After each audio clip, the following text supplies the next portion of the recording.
होगी रोज खटर पटर, बातें भी चटर पटर, घर घर की खबर खबर, हंसी ठिठोली की है अंगराई। रेडियो राजू भाई, रेडियो राजू भाई, रेडियो राजू भाई, राज मिस्त्री का अपना रेडियो।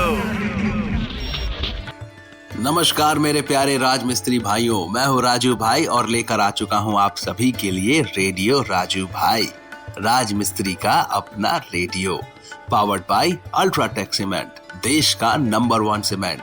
दोस्तों, आज का प्रोग्राम 4 खंडों में बटा है हमेशा की तरह। सबसे पहले आज का विचार, फिर दिल की बात, फिर सुनाऊंगा एक कहानी और उसके बाद रोचक तथ्य सुनाकर आप सभी से इजाजत लूंगा। तो चलिए फटाफट से शुरू करते हैं आज का प्रोग्राम। आज का विचार कहता है, अगर आप स्वयं में बदलाव नहीं ला सकते तो फिर संसार से भी उम्मीद ना रखें।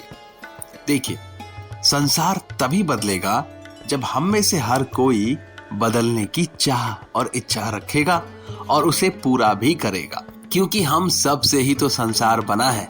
संसार हमारे बगैर नहीं है। इसीलिए जो आप संसार में बदलाव चाहते हैं दोस्तों, वो बदलाव आपके अंदर भी आना जरूरी है। बिना आपके अंदर आए वो बदलाव संसार में कभी नहीं दिखेगा आपको। इसीलिए याद रखिए कि जो बदलाव आप दूसरों में देखना चाहते हैं, वो बदलाव सबसे पहले आपको अपने अंदर लाना पड़ेगा। दोस्तों, रुख करते हैं दिल की बात की ओर। वैसे आज मैं आपको धनतेरस के बारे में बताने वाला हूँ। जी हाँ, क्योंकि धनतेरस की कहानी बहुत ही रोचक कहानी है और आप सभी को तो पता है कि धनतेरस के दिन हम लोग सब घर की सफाई भी करते हैं और नई नई वस्तुएं भी खरीदते हैं। लेकिन क्या है इसकी पौराणिक कथा? यानी कि आज आपको एक नहीं बल्कि 2 कहानी सुनने को मिलेगी। दिल की बात में एक कहानी और कहानी वाले सेगमेंट में एक कहानी। तो चलिए शुरू करते हैं धनतेरस की पौराणिक कथा। एक बार भगवान विष्णु ने धरती लोक में विचरण करने का निश्चय किया। जब उन्होंने यह बात लक्ष्मी जी को बताई तो उन्होंने भी साथ में चलने का आग्रह किया। तब विष्णु जी ने कहा कि अगर तुम मेरे साथ चलना चाहती हो तो तुम्हें मेरी आज्ञा का पालन करना होगा और मेरा कहा मानना पड़ेगा। लक्ष्मी जी ने भगवान विष्णु की शर्त मान ली और उनके साथ धरती पर विचरण करने निकल पड़ी। धरती पर पहुंचने के बाद भगवान विष्णु और लक्ष्मी जी एक जगह रुके और वहां विष्णु जी ने उनसे कहा, मैं दक्षिण दिशा की ओर जा रहा हूं, जब तक मैं ना आऊं तुम कहीं मत जाना।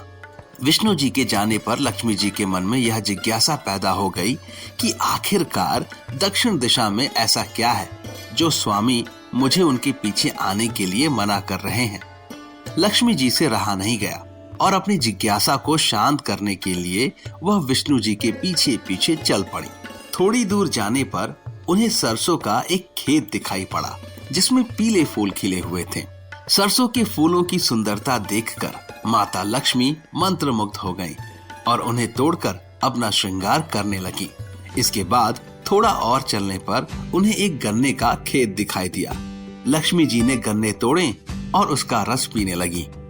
उसी क्षण भगवान विष्णु वहां प्रकट हो गए। विष्णु जी लक्ष्मी जी को देखकर उन पर क्रोधित हो गए और बोले, मैंने तुम्हें इधर आने से मना किया था पर तुम नहीं मानी और किसान के खेत में चोरी का अपराध भी कर बैठी। अब तुम्हें इस अपराध से मुक्ति पाने के लिए इस किसान की 12 सालों तक सेवा करनी पड़ेगी। ऐसा कहकर भगवान उन्हें वहां छोड़कर क्षीर सागर लौट गए। उसके पश्चात लक्ष्मी जी उस गरीब किसान के घर में भेष बदल कर रहने लगी। एक दिन लक्ष्मी जी ने उस किसान की पत्नी से कहा कि तुम स्नान करके पहले मेरे द्वारा बनाई गई लक्ष्मी जी की प्रतिमा का पूजन करो और उसके बाद रसोई में भोजन बनाओ। तुम पूजा में देवी से सच्चे मन से जो भी मांगोगी वह तुम्हें मिल जाएगा। किसान की पत्नी ने ऐसा ही किया। लक्ष्मी जी की पूजा के फलस्वरूप किसान का घर धन धान्य से परिपूर्ण हो गया। लक्ष्मी जी की कृपा से किसान को सभी सुखों और समृद्धि की प्राप्ति हुई। इस प्रकार किसान के 12 वर्ष आनंद पूर्वक कट गए। 12 वर्षों के बाद लक्ष्मी जी वहां से जाने के लिए तैयार हो गईं और विष्णु जी उन्हें वापस ले जाने के लिए प्रकट हो गए। किसान ने उन्हें भेजने से मना कर दिया। इस पर भगवान विष्णु बोले, इन्हें कौन जाने देना चाहता है, लेकिन यह एक जगह नहीं ठहरती।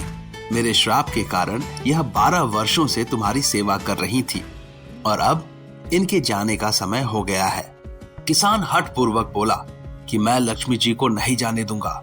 इस संवाद में लक्ष्मी जी किसान से बोली, यदि तुम चाहते हो कि तुम्हारे घर में हमेशा मेरा वास हो तो मैं जैसा कह रही हूँ तुम ठीक वैसा ही करना।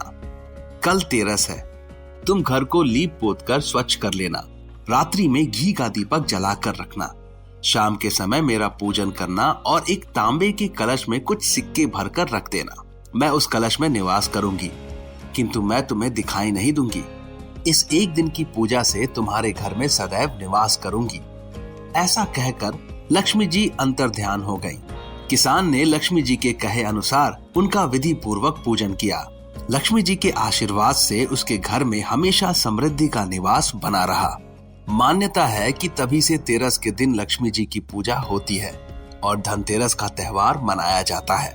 इस कथा को सुनने वाले सभी भक्तों पर इसी प्रकार माँ लक्ष्मी की कृपा बनी रहे। तो दोस्तों, यह थी धनतेरस की पौराणिक कथा। अब तो आपको समझ में आ गया होगा कि धनतेरस की पूजा की शुरुआत आखिर कैसे हुई। दोस्तों, आगे की ओर बढ़ते हैं, मतलब कि कहानी की तरफ रुख करते हैं। लेकिन उससे पहले मैं आप सभी राजमिस्त्री भाइयों को एक बात कहना चाहता हूँ कि केवल अल्ट्राटेक सीमेंट का ही इस्तेमाल करें, क्योंकि बढ़िया काम तो बढ़िया नाम। अब हम रुख करेंगे कहानी की ओर और आज की कहानी का नाम है दूध वाली और उसका सपना। एक दूध वाली थी जिसने अभी अभी अपनी गाय का दूध निकाला था और अब उसके पास 2 घड़े भरकर ताजा मलाईदार दूध थे। उसने एक लकड़ी पर दोनों घड़ों को टांग दिया और बाजार में दूध बेचने निकल पड़ी। चलते चलते वह मन ही मन दूध और उससे मिलने वाले पैसों के बारे में विचार करने लगी। उसने सोचा, इस दूध को बेचने से जो पैसे मिलेंगे उन पैसों से मैं मुर्गी खरीदूंगी। मुर्गी अंडे देगी और उन अंडों से मुझे मुर्गियां मिलेंगी। वे सभी मुर्गियां अंडे देंगी और मैं और पैसों के लिए उन्हें बेच सकती हूँ। फिर मैं पहाड़ी पर घर खरीदूंगी और फिर सभी गांव वाले मुझसे ईर्ष्या करेंगे। वे मुझे अपनी मुर्गी का व्यवसाय बेचने के लिए कहेंगे और मैं अपना सर ऐसे उछालकर उन्हें मना कर दूंगी। ऐसा कहते हुए उस दूध वाली ने अपना सर उछाला और अपने दोनों दूध के घड़ों को गिरा दिया। सारा दूध जमीन पर गिर गया और दूध वाली बैठकर रोने लगी। दोस्तों, इस कहानी से हमें क्या गहरी सीख मिलती है? इस कहानी से हमें जो सीख मिलती है वो है कि अनिश्चित चीजों के आधार पर कोई योजना ना बनाएं। इससे आपको दुख की प्राप्ति होगी, क्योंकि जिस चीज के बलबूते आप कोई योजना बना रहे हैं वो अनिश्चित है। कोई निश्चितता नहीं है उसमें। वो श्योर नहीं है कि आपके साथ ऐसा होगा। आपके पास एक सिचुएशन है जिसको आपको डील करना है और उस सिचुएशन के आधार पर अगर आप कोई योजना बनाएंगे तो गड़बड़ होने के चांसेस बहुत ज्यादा हैं दोस्तों। रेडियो राजू भाई, रेडियो राजू भाई, रेडियो राजू भाई, राज मिस्त्री का अपना radio. Brought to you by Ultratech Cement.